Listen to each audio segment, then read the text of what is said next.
it gives me great pleasure to present to you the lovely and talented Jessica Alba.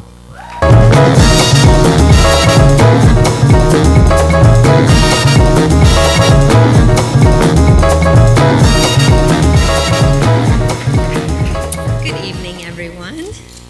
I am privileged this evening to present a very special honor to two very special people, two people who I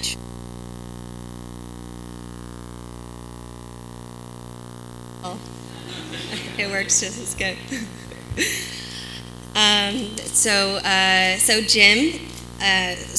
James Cameron and Suzy Amos Cameron. I call him Jim, so if I say Jim again, you know who I'm talking about. So you all know Jim through his films like The Abyss, Terminator, Titanic, and Avatar. They are always, I mean, the list goes on, but those are just a few. They're always on the cutting edge, always leading the world in daring artistic vision and technical advances, but most importantly, they always have a lot of heart and are grounded in real human stories and relationships. That's why his movies have occasionally occupied the #1 slot at the box office for a short period of time. So, good job, Jim, on that.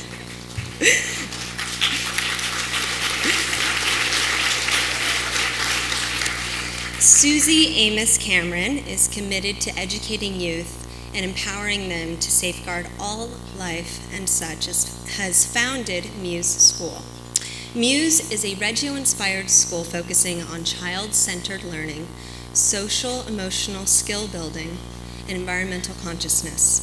On top of all that, Suzy is a mother of 5 children and a champion of sustainability.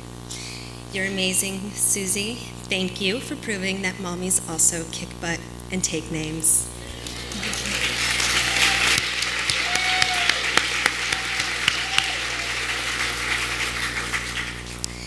The Camerons support scientific research in oceanography and are committed to protecting the environment and social justice for all.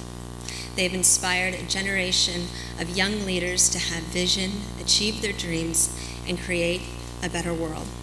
For their extraordinary contributions to our global community in the arts, education, and environment, please join me in honoring Suzy Amos Cameron and James Cameron with the Covenant House, California 2011 Visionary Leadership Award.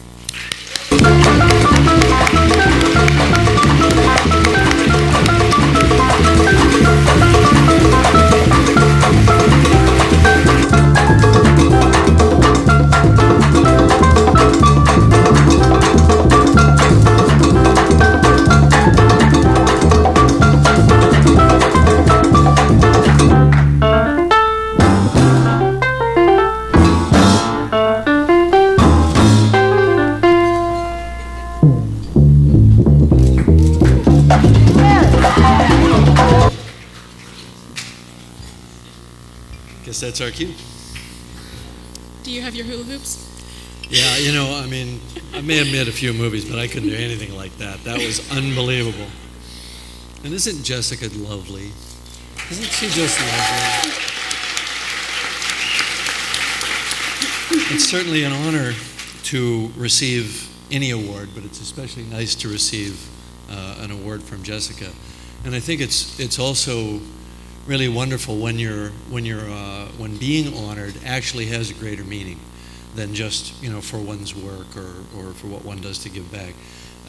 Tonight, obviously, we're here as a group, ourselves included, to support Covenant House.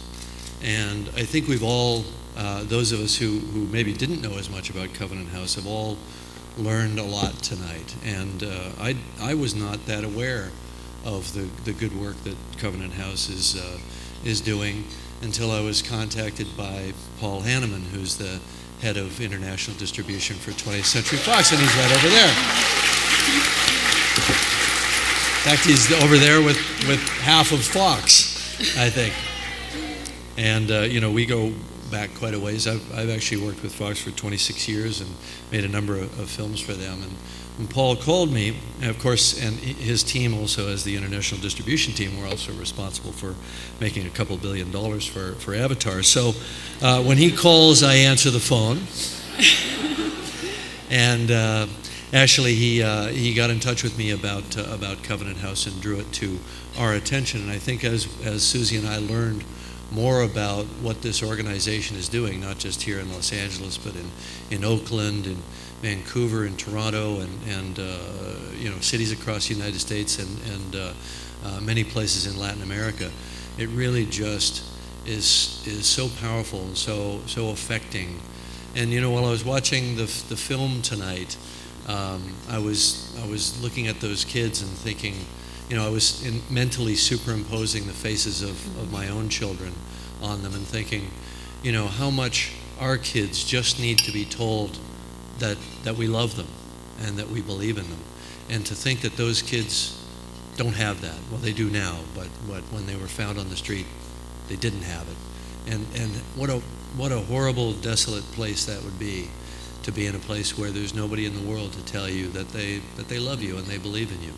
And that's, yes, of course, Covenant House provides the food and the medical care and the guidance and the counseling and all that. But, I was talking to Kevin, who runs Covenant House International, and he was telling me that the most important thing is that, just to tell them that you love them and believe in them. And that's what gives them, that kindles that flame that they need to carry with them through the rest of their life. So I'm going to let Suzy talk, because she actually knows a lot more about this stuff than I do. So. Well, I think we've both been incredibly humbled by the work that Covenant House does. I wanted to share a couple of personal stories. Last Christmas, our 3 younger children were doing research for a charity that they wanted to support during the holiday season. They do it every year. And through that research, I read a staggering statistic that there are 190,000 homeless children in California alone, and 1.5 million in the United States. And I think it's really important to look at what Covenant House is doing, and they're looking in their backyard and taking care of our children. The other thing where we've been really touched is our son came home from high school about 3 years ago with a drop-dead gorgeous, smart, talented young lady. And I was very, very careful because I knew he really had the hots for her. So I was really careful, and it was kind of the first time that he had ever really done this, and that I didn't want to be too nosy and ask too many questions. So I waited to see kind of how things were going to pan out. So after about 3 months, I asked him, where does she live? And, what do her parents do? And that sort of thing. And I was met by really vague answers. So I sort of chalked it up to the fact that he was a teenager and I was a really nosy mom. And probably about a couple months before she turned 18 years old, she came to me and she asked if she could have a personal conversation with me. And she asked me if I could help her find a place to live when she turned 18 years old and emancipated out of her program. I had no idea what she was talking about. Turns out that she grew up in foster care. And I went to a couple of her meetings with her, and I found out very quickly what happens to children in foster care when they turn 18. They get dropped like a hot potato, and they end up on the streets, they end up using drugs, they end up in a gang, or they end up dead.